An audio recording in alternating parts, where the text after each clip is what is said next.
depois de passar um bom tempo, né, estudando programação, como processar dados com Python, mas agora a gente pode entrar numa parte que eu considero mais interessante, né, especialmente para quem é, é um aspirante a cientista de dados, que é começar a trabalhar com análise e modelagem de dados, tá? Então, assim, só recapitulando, né, quando eu falei de mineração de dados, que é o principal processo ou o principal estudo que a gente utiliza, cujo objetivo é a gente pegar dados e transformar em algo útil para as organizações utilizarem, a gente tinha uma série de etapas no processo de mineração de dados.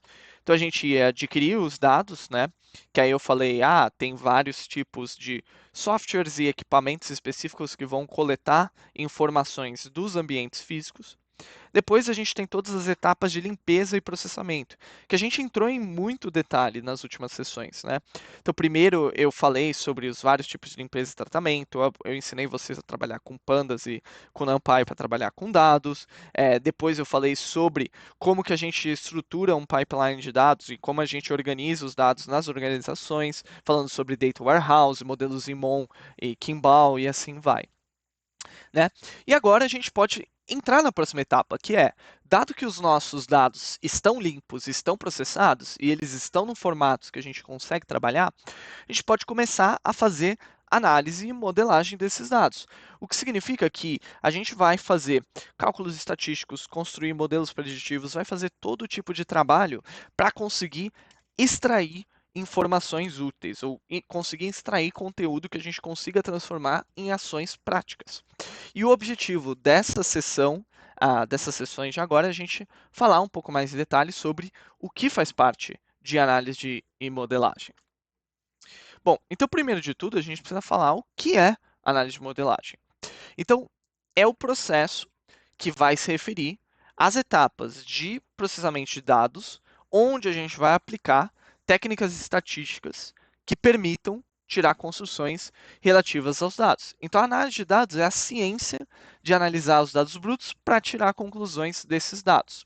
Então, aqui a gente vai se preocupar em como que a gente faz a transformação e a organização dos dados para conseguir estudar e extrair informações úteis.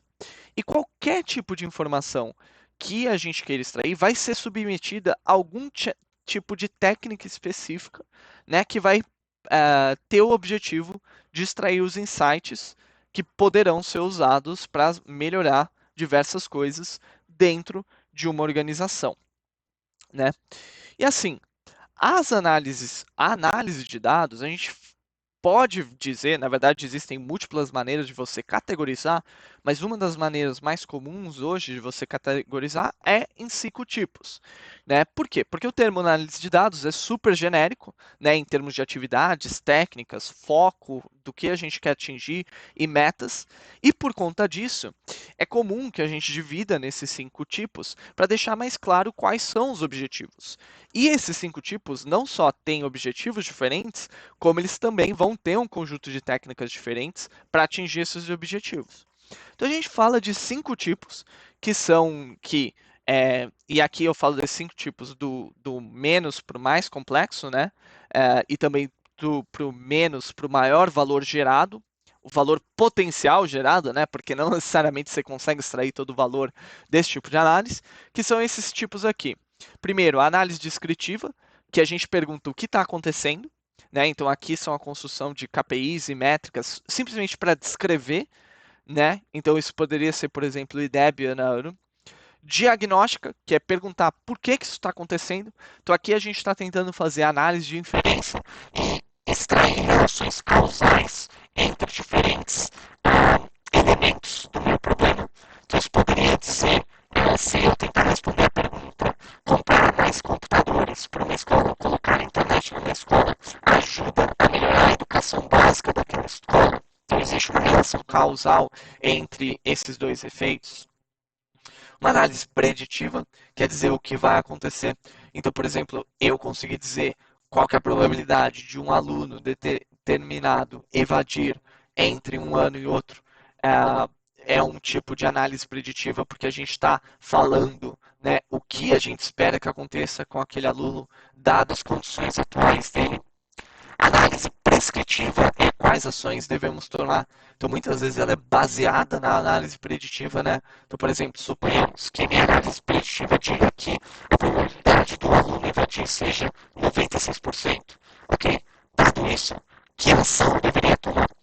Quais são as características daquele aluno, que que determinaram que ele vai invadir?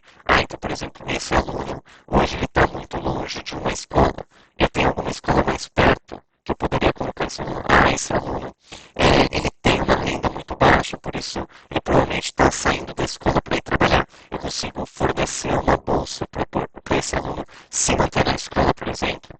Então, geralmente a análise prescritiva vai conter uma série de árvores, vai ser uma grande árvore de decisão, onde a gente vai tomar a saída do modelo preditivo e escolher quais ações a gente deve tomar dadas as características do meu problema.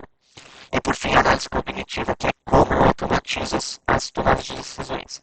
Então, é construir modelos que melhorem sem trabalho humano e que façam esse trabalho prescritivo e preditivo, né, para conseguir automatizar a tomada de decisão. Então, isso é aqui que a gente vai entrar no ramo de inteligência artificial. Então, vamos olhar para cada um desses tipos de análise com um pouco mais de detalhe para entender um pouco melhor sobre os diferentes tipos de técnicas que a gente utiliza neles.